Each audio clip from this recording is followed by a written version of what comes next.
선하신 하나님의 뜻 첫 번째 시간 항상 기뻐하라. 샤를로테 케이슬이라고 하는 사람이 기쁨의 옆자리라고 하는 책을 썼습니다. 그 책의 내용은 이렇습니다. 삶의 단순한 모습에서 기쁨을 느끼지 못할 때 우리는 쉽게 지친다. 삶이 지루해지면 외부로부터 자극과 순간적인 쾌락을 찾게 된다.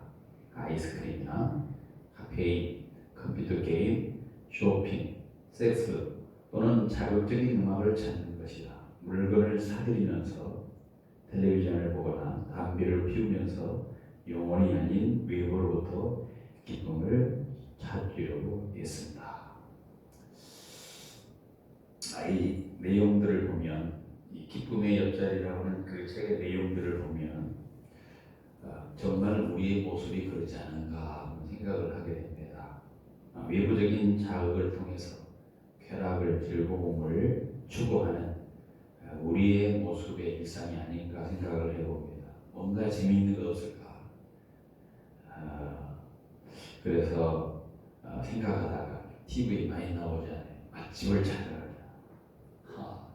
텔레비에서 나오는 쇼핑하는 멋진 게 있으면 또 쇼핑을 가기도 하고, 또 청소년들 같은 경우는 게임 같은 걸 하는 경우가 있고, 또 음악을 좋아하는 사람은 음악에 심취해 보기도 하고, 또 여행을 좋아하기 하는 사람들은 여행도 가기도 합니다. 하지만 이런 외부적인 자극으로 인해서 얻게 되는 이 즐거움의 시간이 지나면 우리 또 하나 지루한 일상으로 또 돌아오게 됩니다. 그래서 더 큰 자극을 찾습니다. 더 맛있는, 더 좋은 것, 더 아름다운, 더 새로운 것, 더 재미있는 것을 끊임없이 찾지만 그때뿐이고 또 다시 시간이 지나면 일상으로 돌아오는 것을 어느 누구도 막을 수 없다는 것입니다. 우리가 늘 기쁨을 추구하며 살지만 기쁘지 않게 살아가는 경우가 많다는 것입니다. 아니 어쩌면 우리가 매일매일 반복되는 그런 생활을 하면서 좀 지루하지 않은가 그런 생각을 갖는 분도 아마 있을 것입니다.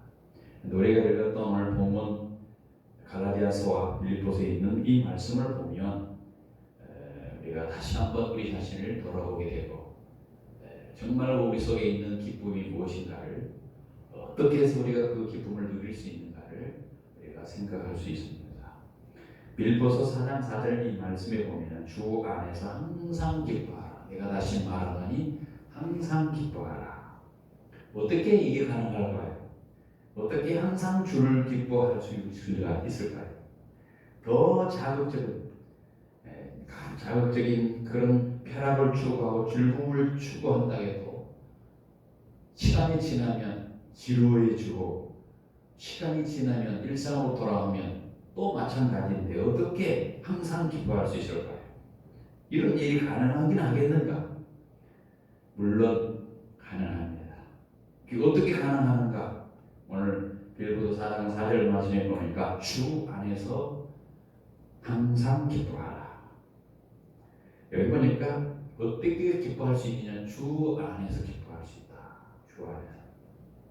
외부적인 자극이 아니라 외부로 오는 어떤 변화가 아니라 어떤 환경 때문에 오는 것이 아니라 어떤 신선한 어떤 것을 추구하는 것으로 오는 것이 아니라 주 안에서 기뻐할 때 그 기쁨은 항상 유지될 수 있다는 것입니다. 그래서 마틴 로이드 목사님은 항상 평안하라라고 하는 그 책의 내용들을 보면 결코 우리를 실망시키지 않는 것이 단 한 가지 있는데 그것은 주를 기뻐하는 것이다 그렇게 말했습니다. 그렇습니다. 주 안에만 있을 때야만이 지속적인 기쁨, 빼앗기지 않는 영원한 기쁨을 누릴 수 있다는 것. 그래서 오늘 빌립보서를 통해서 우리가 그 기쁨을 빼앗지 않고 그 기쁨을 누릴 수 있는 그 비결 한마디로 표현하면 주 안에서 주님과 관계 속에서 주님 안에서 주님과의 동행 가운데서 주님으로부터 오는 기쁨을 누릴 때 진짜 기뻐할 수 있다라고 하는 사실을 우리가 깨닫게 됩니다. 우리가 다른 편을 반대로 말하면 주님 안에서 기쁨을 찾지 않고 주님 밖에서 찾으려고 하는 그 많은 수고는 결코 우리에게 기쁨을 영원히 주지 못한다는 사실입니다.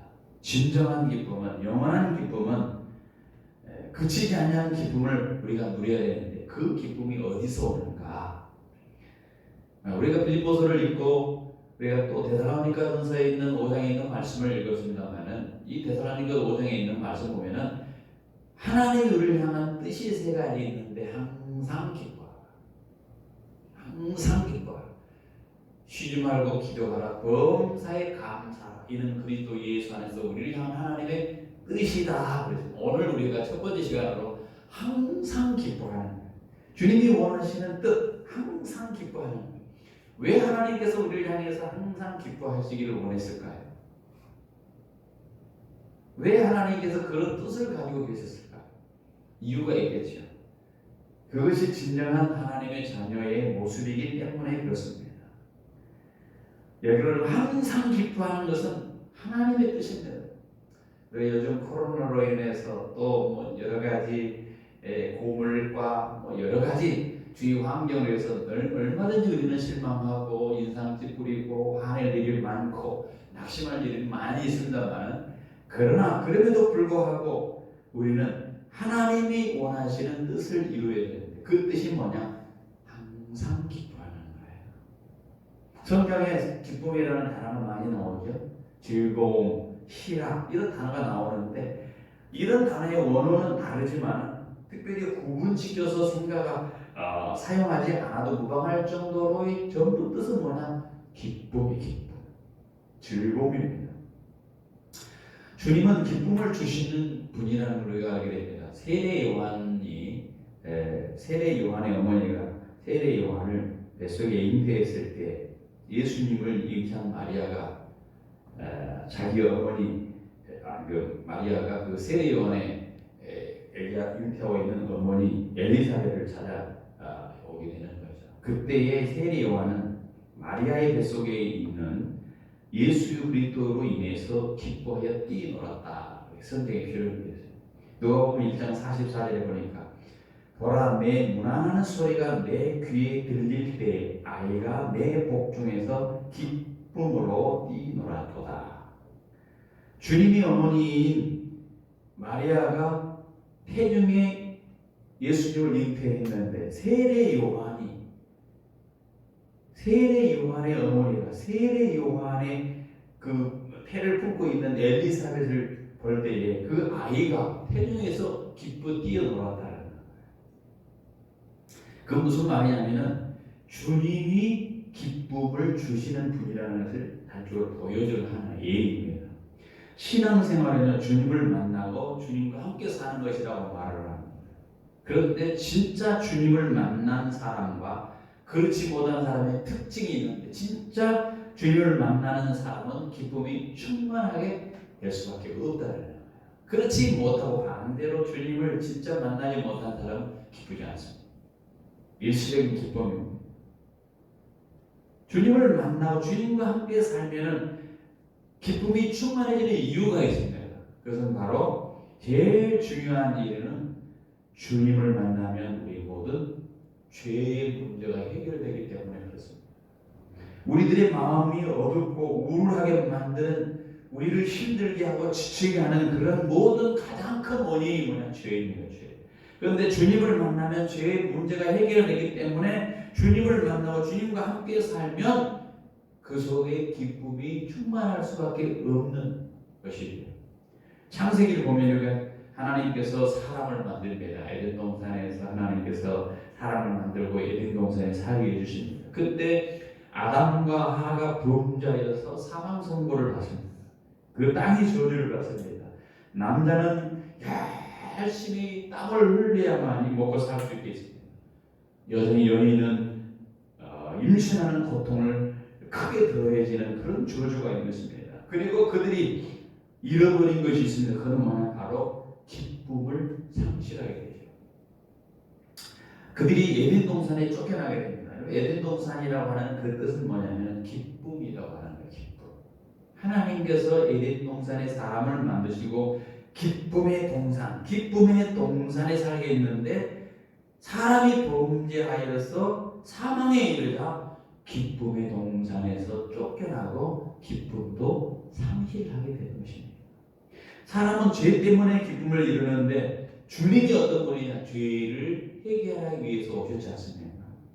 다시 말하면 주님을 만나게 되면 죄가 해결되면은 기쁨도 회복된다고 하는 그런 원리가 거기에 나타나게 되죠.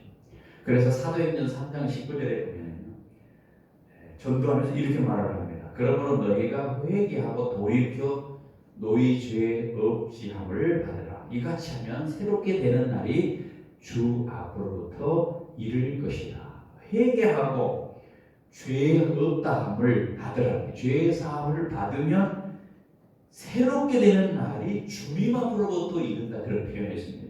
다시 말하면 하나님을 떠났던 사람이 하나님께로 돌아와 회개하면 하나님께서 주시는 복이 있는데 죄 사함의 복입니다. 그런데 죄 사함을 받은 사람은 새롭게 되는 날이 임한다는 거예요. 이 새롭게 되는 날을 우리 성경에는 유쾌하게 되는 날이다 이렇게 표현했어요. 계획성경에 주님을 만나면 죄 사함을 받게 되고 죄 사함을 받으면 우리가 유쾌하게 되고 마음이 유쾌, 상쾌, 통쾌하게 되는 날.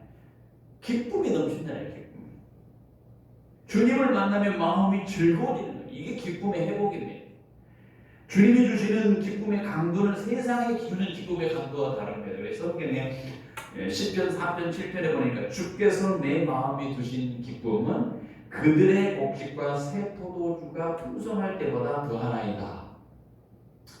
시편 기자가 고백을 하는 거예요. 주님이 주신 내 마음에 두신 그 기쁨은 포도주의 풍성함보다 곡식과 새 포도주의 풍성할 때보다 더합니다. 농부가 열심히 한 해 동안 일을 합니다. 요즘은 이제 벌써 강원도 초원대에서 벌써 별을 막 베기 시작하더라고요.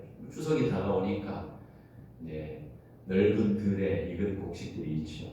농사를 할 때 추수해 봅니다. 이 추수할 때 곡식이 풍성해집니다. 추수를 마치고 너무 기분이 좋아서 잔치를 벌입니다. 이때 농부의 마음은 얼마나 즐겁겠습니까? 흉작이 돼가지고 걷지 못한 게 아니고 풍성한 추석을 거뒀단 말이죠. 수술을 했단 말이에요. 얼마나 기쁘겠습니까? 그런데 이때 농부의 마음보다 더 기쁜 것이 있다는 거예요. 그게 바로 뭐냐?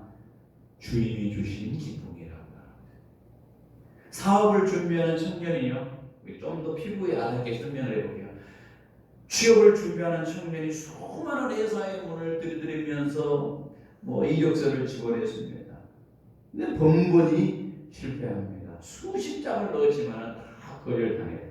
그런데 어느 날 대기업으로부터 합격되었다고 통보를 받았습니다. 이때 청년의 마음이 얼마나 기쁠까요? 말로 표현할 수 없겠죠. 그런데 주님이 주시는 그 기쁨은 그 기쁨보다 크다. 또 예를 들어볼까요? 고시생이 있다고 생각해요. 이 사람은 해마다 고시를 보면 난방을 합니다. 너무나 많이 떨어지니까 가정에서 거칠던 거예요. 전 그만둬야 되지 않나? 얼마나 절망 상태이겠습니까? 그런 이 사람이 마지막으로 또 한 번 해보겠다고 고시를 봤는데 합격이 됐습니까? 얼마나 기쁘겠어요. 그런데 주님이 주시는 기쁨은 그것보다 더 크다라는 사실. 어느 부부가 결혼한 후에 아이가 생기지 않습니다. 백방으로 아이를 갖기 위해서 노력을 했습니다. 10년이 지났습니다. 아이가 생기지 않냐니 이 부부가 시험관 아이를 가지도록 시도를 해봤습니다. 약도 써봤습니다. 번번이 실패했습니다. 어느덧 결혼한 지 20년 차가 되었습니다. 이제 절망하고 이제 아이 갖는 것을 전부 포기하고 있는데 어느 날 아내가 입덧을 합니다. 아이가 생긴 것 같아서 병원에 가보니까 임신이라고 하는 거예요. 이때 이 부부의 기쁨이 얼마나 크겠습니까? 생각해 보십시오. 이루 말로 표현할 수 없죠.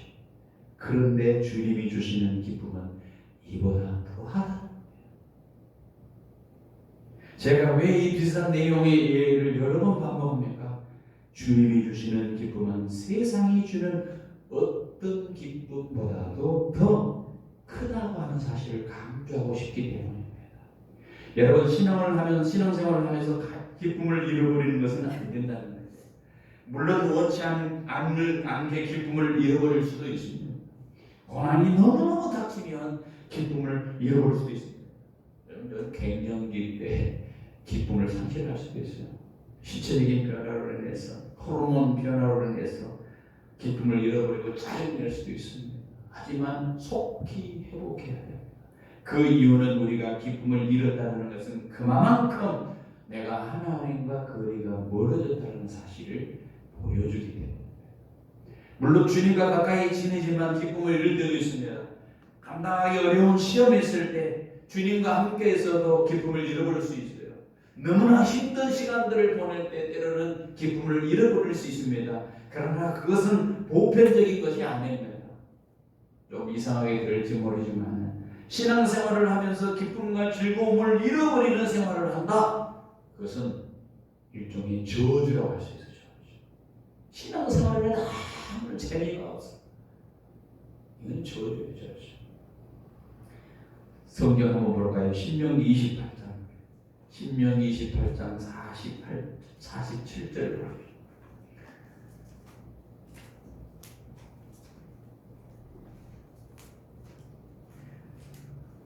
신명기 28장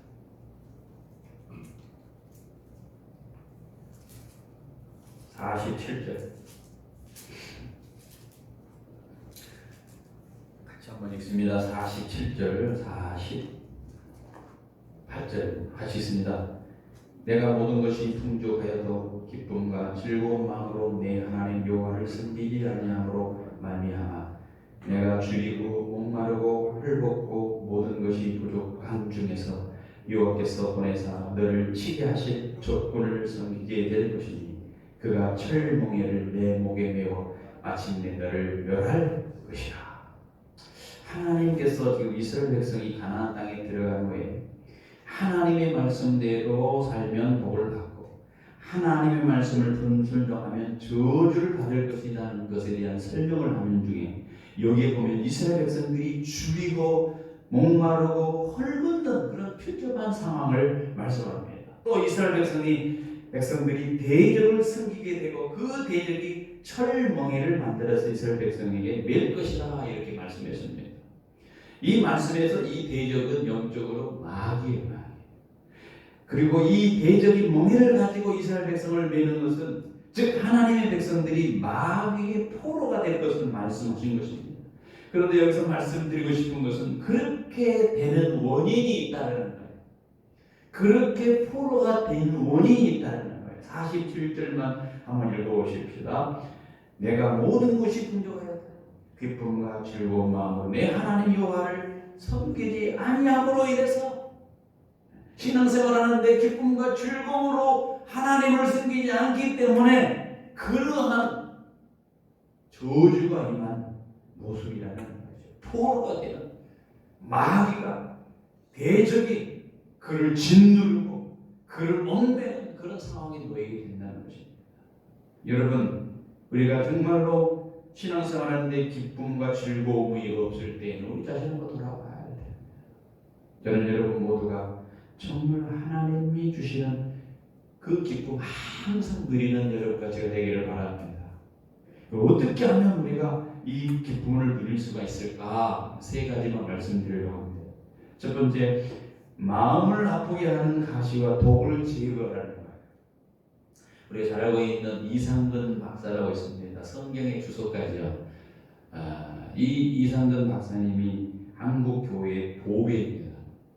주석책을 썼어요. 16살 때 이분이 어느 날 발에 병이 와서 움직일 수 없게 됩니다. 3년 동안 출입을 못하게 됩니다. 발병 때문에. 학교 다니는 나이가 됐는데 움직일 수가 없으니까 이 학교도 못 갔습니다. 학교 가는 것을 포기했습니다. 설상가상으로 어머니가 그 발이 아프다고 하니까 발에다가 한약을 붙이는 그 바람에 덧나가지고 더 힘들게 됐습니다. 고등학교도 다니지 못하는 그러니까 결국 대학교도 가지 못했습니다.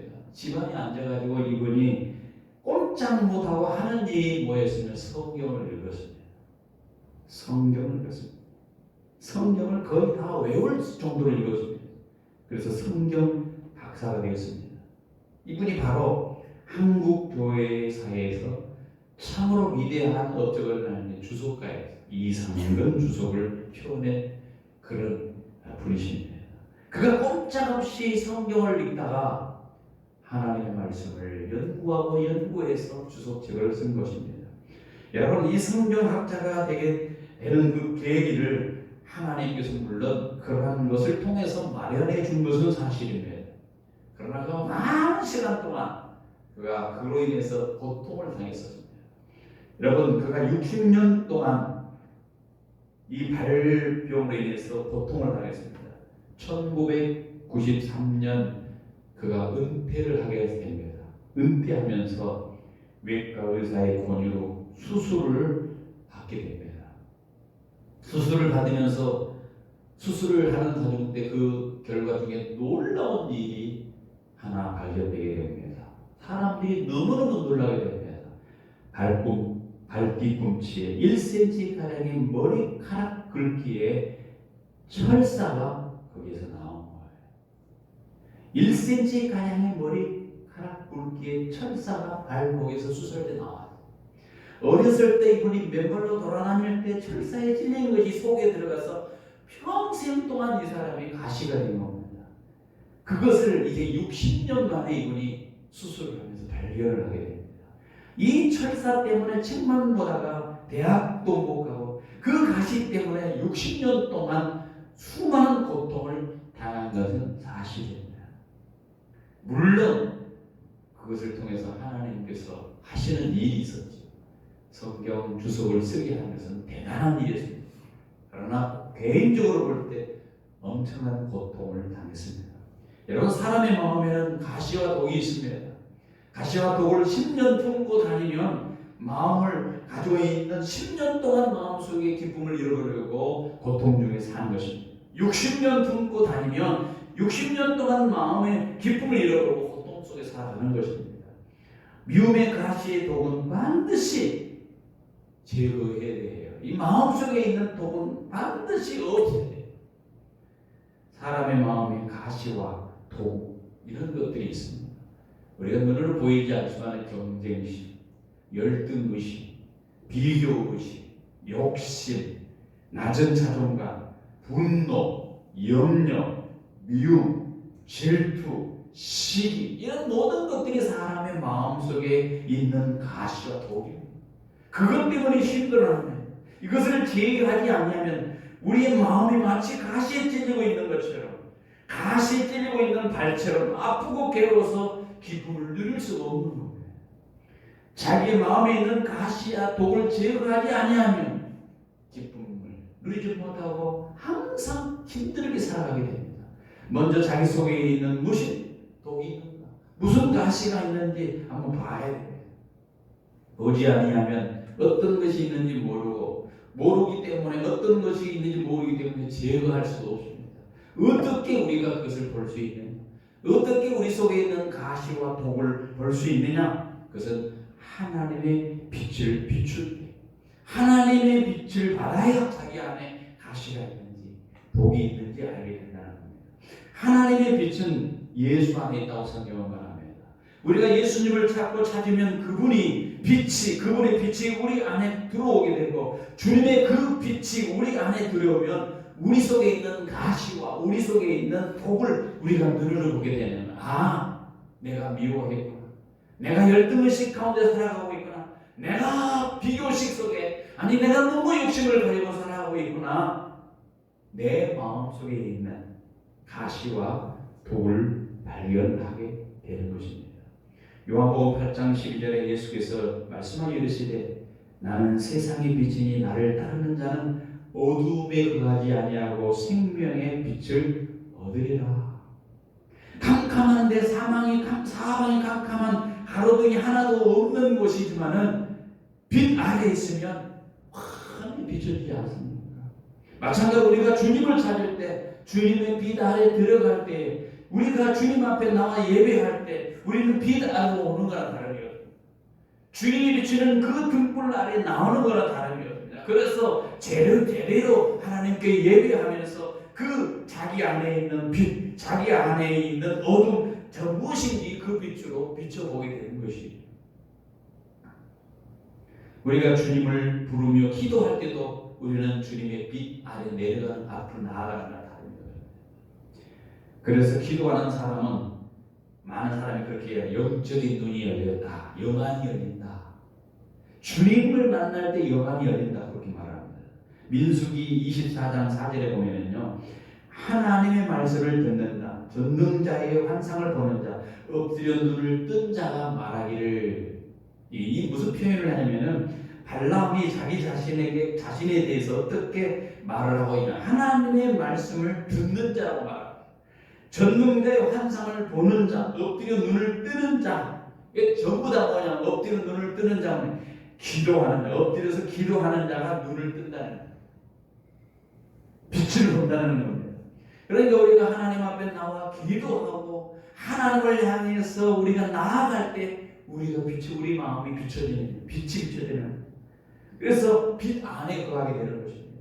우리가 성경을 읽을 때 주님은 빛 안에 우리가 나아가는 것과 다름이 없습니다. 왜냐하면 말씀이 빛이라고 하지 않았습니까? 시편 119편 105절에 주의 말씀은 내 발의 등이요 내 길의 빛입니다. 우리가 예배와 기도를 통해서 말씀을 읽고 묵상하다가 주님의 빛이 임하면 내 안에 있는 가시, 내 안에 있는 독이 보이기 시작하고 그것을 제거할 수 있다는 겁니다. 가시와 독이 보입니까? 여러분에게 미움과 시기, 질투, 다툼, 욕심, 그런 열등의식, 경쟁식, 그런 것들이 여러분에게 보여집니까? 그렇다면 그를 제거해야죠. 제거하는 방법이 뭡니까? 그 죄에 대해서 회개하는 것이에요. 회개. 그리고 주님의 피로 씻어내고 성령의 기름을 부어서 치유해 달라고 기도를 해. 주님, 나를 치유해 주십시오. 왜냐하면 우리 안에 독과 가시는 내 힘으로 제거할 수 없습니다. 내가 미워하는 것을 내 힘으로 어떻게 할 수가 없어요. 내 열등의식 내 힘으로 어떻게 할 수가 없습니다. 하나님의 은혜가 필요하다는 거예요. 하나님의 은혜가 필요하기 때문에 하나님, 나를 치유하여 주십시오. 하나님의 은혜로 나를 회복시켜 주십시오.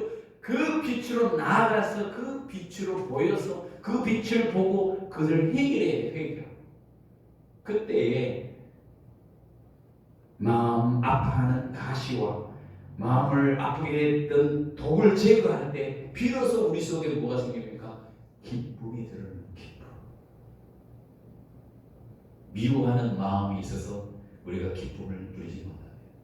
우리 속에 열등의식이 있으면 기쁨을 누리지 못합니다. 상처들, 열등의식, 비교의식, 낮은 자존감, 염려, 근심, 걱정, 슬픔, 미움, 이런 감정들이 있으면 기쁨을 누리지 못해요. 주님, 이런 것이 찾아올 때 환하게 주의 말씀에 비춰 나아가 기도하고 그 말씀을 내 마음속에 비춰서 회개하여 하면 반드시 우리는 우리 마음을 아프게 하는 가시와 독을 제거해서 비로소 기쁨을 누리게 될 수 있다는 겁니다. 또 하나 있습니다. 어떻게 하면 우리가 기쁨을 항상 누릴 수 있을까요? 두 번째는 상처를 치유받아야 됩니다. 사람의 마음은 쉽게 상처를 받습니다. 우리 기도 중에도 그렇게 말씀하셨는데, 상처가 생기면 아픕니다. 괴롭습니다. 마음의 기쁨이 사라집니다. 그러므로 상처는 할 수 있으면 빨리 치유해야 돼요. 상처가 오래가면 세균이 번식하게 됩니다. 상처가 깊어지면 합병증이 생깁니다. 그래서 마음의 상처가 오래되면 마음의 속에 있는 쓴뿌리가 생겨서 마음을 괴롭게 하고 우리의 믿음도 약하게 해서 신앙도 약하게 만듭니다. 히브리서 12장 15절에 너희는 하나님의 은혜에 이르지 못하는 자가 없도록 하고 또 쓴뿌리가 나서 괴롭게 하여 많은 사람이 이로 말미암아 더럽게 되지 않게 하며. 여러분, 마음의 쓴뿌리를 제거하지 아니하면 하나님의 은혜를 받지 못하게 되고 심지어 더러움에 빠지게 된다는 거예요. 마음의 상처를 치유하는 방법이 있습니다. 그것은 뭐냐? 첫째, 자신의 연약함을 인정하는 거예요. 나는 연약해. 세상 사람들이 살아가는데 마음의 상처를 받을 수밖에 없는 나는 연약한 사람이야. 인정하는 거예요. 그리고 또 하나, 상대를 이해하는 겁니다. 상대도 연약한 인간이야. 나한테 상처를 주고 아픔을 준 사람도 연약한 사람이다. 손이 아픈 사람, 발이 반갑게 발을 잡아주면, 발로 나아가서 그를 선대해주면 그 사람 역시 마찬가지로 그 아픔의 상처를 치유가 되는 거예요. 상대를 이해하는 게 필요합니다. 내가 어떻게 저 사람이 나한테 미움을 주고 있는데 어떻게 대하는가 이해하는 것밖에 없습니다. 그때 치유가 일어나는 거예요. 또 하나는 용서하는 거예요. 용서는 위대한 능력이 있습니다. 용서하는 순간 내가 용서받는 거예요. 그래서 우리 주기도문은 그렇게 하잖아요. 하늘에 계신 우리 아버지, 우리가 우리 죄를 용서해 준 것 같이, 우리에게 제 죄자를 용서해 주는 같이 우리의 죄를 사하여 주옵소서. 우리가 우리의 죄를 가지고 하나님 앞에 나갈 수가 없습니다. 서로를 용서할 때 주님의 용서를 확신할 수 있는 기쁨이 회복되는 겁니다. 내가 상대를 용서하는 순간 내 마음의 상처가 치유되기 시작합니다. 그럴 때 진정으로 기뻐할 수 있는 겁니다. 또 하나 있습니다. 우리가 상처를 치유받아야 기쁠 뿐만 아니라 성령 충만해야 기뻐할 수 있습니다. 어떻게 기뻐할 수 있을까요? 내 마음이 기뻐하지 못하고 있습니까? 성령 충만 받지 못하는 것입니다. 로마서 14장 17절에 보니까 하나님의 나라는 먹는 것과 마시는 것이 아니라 오직 성령 안에 의와 평강과 희락이라. 하나님의 나라는 성령 안에 의와 평강과 희락이라. 여기서 희락이라는 말은 기쁨이라는 거예요. 하나님의 나라의 백성은 기쁨을 누리고 살아간다는 거예요. 이사야서 11장 2절 이하를 보니까 여호와의 영, 지혜와 총명의 영, 모략과 재능의 영이요 지식과 여호와를 경외하는 영이 임하시나니 그가 여호와를 경외함으로 즐거움을 삼을 것이며, 그렇게 표현했습니다. 예수 그리스도에 대한 초림에 대한, 예수 그리스도께서 이 땅에 오실 것에 대한 예언을 표현하면서, 이사야서도 그렇게 표현하면서 성령이 임하실 것에 대한 예언, 예수 그리스도에게 성령이 임할 것이다. 성령이 임하면 어떤 일이 벌어지는가? 성령에 충만해지면 여호와를 경외함으로 즐거움으로 삼는다. 성령에 충만하면, 하나님을 경외하면 하나님을 섬기는 것이 기쁨이 되고 즐거움이 된다. 성령 충만하면 우리가 다른 말씀 충만이고 기도 충만이라고 말합니다. 성령 충만하면 말씀에 충만해 있고 기도에 충만해 있는데, 기도 생활은 기쁨과 연관되어 있습니다. 우리가 기도 생활을 하지 않으면 기쁨이 별로 없어요. 근데 여러분 생각해요. 기쁨이 없습니까? 기도 한번 해봐야 돼요. 기도하면 기쁨이 회복됩니다. 성령 충만하면 기쁨이 충만이고, 기도 생활을 충만하면 기쁨이 넘쳐나는 것입니다. 요한복음 16장 24절에 보니까 지금까지는 너희가 내 이름으로 아무것도 구하지 아니하였으나 구하라 그리하면 받으리니 너희 기쁨이 충만하리라. 기도 생활은 우리에게 충만한 기쁨을 가져다 준다는 거예요. 구하라, 기쁨이 충만하다. 여러분, 성령 충만의 다른 표현은 신전의식입니다. 하나님 앞에 내가 살아가는 거예요. 하나님을 충만하여 하나님을 모시고 살면 기쁨이 충만합니다. 시편 16장 11절에 보니까 주께서 생명의 길을 내게 보이시니 주 앞에는 충만한 기쁨이 있고 주의 오른쪽에는 영원한 즐거움이 있습니다. 그분 안에 충만한 기쁨, 영원한 즐거움이 있습니다. 그래서 주님과 함께 살면 행복하는 거예요. 성령 충만하면 기쁨이 넘칩니다. 클레이 폴이라고 하는 철학자가 있었습니다. 자기 친구 집에 갔는데요. 친구 집에 오니까 두 팔과 두 다리가 없는 친구 여동생이 거기 있는 거예요. 너무나 충격을 받았어요. 그걸 보고. 태어날 때부터 두 팔과 두 다리가 없어서 몸뚱이만 갖고 사는 이 여동생이 너무나도 쾌활하고 미소가 가득하고 있는 거예요. 너무 이상한 거예요. 그래서 이 클레이 폴 교수가 그 여동생에게 물어본 거예요. 만일 내가 네 처지라면 나는 못 견딜 것 같다. 그런데 너는 그 몸으로 어찌 그렇게 너는 기쁘게 사느냐. 그랬더니 그 여동생이 대답합니다. 내가 팔다리는 없어도 좋은 음악을 들을 수 있는 귀가 있고요. 노래를 부를 수 있는 입이 있고요. 좋은 명작을 읽을 수 있는 눈이 있고요. 가족의 사랑이 있고요. 친구의 사랑이 있습니다. 더군다나 내게는 예수님께서 계십니다. 예수님께서 계신데 내가 기뻐하지 못할 이유가 어디 있겠습니까? 이게 바로 성령 충만한 모습입니다. 예수님이 내게 안에 계시는데 기뻐하지 못할 이유가 어디 있냐는 성령 충만할 때를 기뻐할 수 있습니다. 다 가져도요. 예수님이 없으면 기뻐할 수 없어요. 반대로 말하는 거죠. 마지막으로 우리가 어떻게 기뻐할 수 있습니까? 하늘을 바라보며 기뻐할 수 있습니다. 우리는 땅을 바라보고 살아갑니다. 아무리 신령한 사람도 땅과 상관없이 살아가는 사람이 하나도 없습니다. 누구를 봐도 다 땅을 바라보고 살아갑니다. 그렇기 때문에 사람들은 땅을 바라보는 그것으로 사람들이 생활합니다. 그러나 땅을 바라보는 것은 우리에게 기쁨을 가져다 주지 못합니다.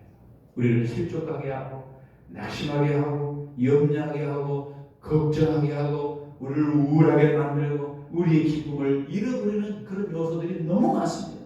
땅을 바라보니 상대적인 기쁨만 누리게 되는 겁니다. 하늘을 바라보면 땅에서 누리지 못한 절대적인 기쁨을 누리게 됩니다. 마태복음 5장 11절 이하를 보니까 이 복음 팔복에 대한 얘기를 하면서요. 마태복음 5장 11절에 나로 말미암아 너희를 욕하고 박해하고 거짓으로 너희를 거스리고 모든 악한 말을 할 때에는 너에게 복이 있나니 기뻐하고 즐거워하라. 하늘에서 너희 상이 큼이라. 너네 전에 있던 선지자들도 이와 같이 박해하였느니라. 주님을 믿는다는 이유로 욕함을 당하고 박해를 받고 거짓말을 당한데도 우리가 복이 있습니다. 왜 그러느냐? 기뻐하고 즐거워하라. 하늘의 상이 크다. 성경이 말합니다. 다 잘 되어서 기뻐하고 즐거워하라 말 안 합니다. 하늘에 있는 것 때문에 기뻐해요. 세상에서 우리가 욕함을 당하고 박해를 당하고 우리가 눌림을 당하고 짓눌림을 당하고 그런 온갖 뜻이 그런 상황이 벌어진다고 우리는 기뻐할 이유가 있다. 하늘을 바라볼 때. 누가복음 10장 20절에 그러나 귀신들이 너에게 항복한 것으로 기뻐하지 말고 너희 이름이 하늘에 기록된 것으로 기뻐하라. 복음 전도자에게 귀신들이 항복해요. 가서 전도할 때 막 귀신이 다 나가는 거예요. 그러니까 제자들이 야 우리가 잘 나가서 귀신이 항복하고 그랬습니다. 얼마나 기쁜지 모릅니다. 이렇게 말할 때 주님이 뭐라 하냐. 야 이놈들아 그거 기뻐할 거 아니야. 진짜 기뻐할 것은 너의 이름이 하늘에 기록되어 있다는 것을 보고 기뻐해라. 그렇습니다. 땅의 가치를 두지 말고 하늘의 가치를 두라는 것이에요. 왜 그럴까요? 우리의 본향은 저 하늘이기 때문에 그렇습니다. 천국이 우리에게 돌아갈 본향입니다. 사도 바울은 자신이 그 시민권이 하늘에 있다. 빌립보서 3장 20절에 그러나 우리 시민권은 하늘에 있는지라 거기로부터 구원받은 자 곧 주 예수 그리스도를 기다리는 구원하는 자 곧 주 예수 그리스도를 기다린다. 우리의 시민권이 하늘에 있다라는 말이에요. 하늘의 소망을 두고 하늘을 바라보고 삶으로 우리가 기쁨을 누릴 수 있다라는 것입니다. 이 말씀만 하고 마치겠습니다. 국민일보의 실린 내용입니다. 미국의 제6대 대통령 존 애덤스라고 하는 대통령이 집에서 물러나서 이제 초라하게 집에서 노년을 보내고 있습니다. 우리나라와는 좀 다르죠. 최고의 경호와 최고의 그런 그 주택에다 시설 겸비한 그것에 대해 대통령들이 되고 있는데 그때는 아마 그렇지 않은 것 같아요. 그런데 이 대통령이 존 애덤스가 너무나 초라하게 사는 겁니다. 집의 벽은 허물어지고 지붕은 누더기처럼 낡은 것을 보고 친구가 방문을 했는데 깜짝 놀랐습니다. 세상에 대통령이 했던 사람이 이렇게 살면 안 돼. 어떻게 되냐. 바람이 불면서 사방에서 삐걱거리는 소리가 들려왔습니다. 친구가 이 애덤스에게 말을 했습니다. 미국의 대통령까지 지낸 분이 어떻게 이런 초라한 집에서 지낼 수 있습니까? 이게 너무 위험하다. 너무 위험하다. 애덤스가 빙그레 웃으면서 대답을 했습니다. 바람에 삐걱거리는 소리가 가끔은 관현악단의 연주를 들을 때가 있다. 그러나 이제는 집이 위험해서 다른 곳으로 이사할 생각을 나는 하고 있다. 친구가 반가운 얼굴로 다시 물었습니다. 어디로 이사 갈 것 같아? 좋은 곳이 있나 보지? 그때 동서가 손가락을 하늘 가리키면서 저 곳으로 서 있습니다. 하늘나라 영원한 번영으로 갈 것을 생각을 하는 그런 사람인 거예요. 여러분, 하늘의 소망을 품는 사람은 세상의 고통을, 세상의 아픔을 하찮게 여기며 살아갈 수 있다는 겁니다. 하늘의 소망을 두고 우리는 기뻐할 수 있는 사람, 여러분과 제가 그런 사람이에요. 한 주간도 세상의 환경으로, 세상의 형편으로, 세상의 처지로 우리의 기쁨을 빼앗기지 말고 주님이 주신 기쁨, 죄의 상을 얻는 기쁨, 상처를 치유하는 기쁨, 성령 충만함으로 주시는 기쁨, 하늘을 바라보면서 얻을 수 있는 기쁨, 여러분 모두가 누리면서 이 땅에서 정말로 매일매일 순간순간 기쁨, 즐거움, 평강을 누리는 여러분과 제가 되기를 주님의 이름으로 간절히 축원합니다.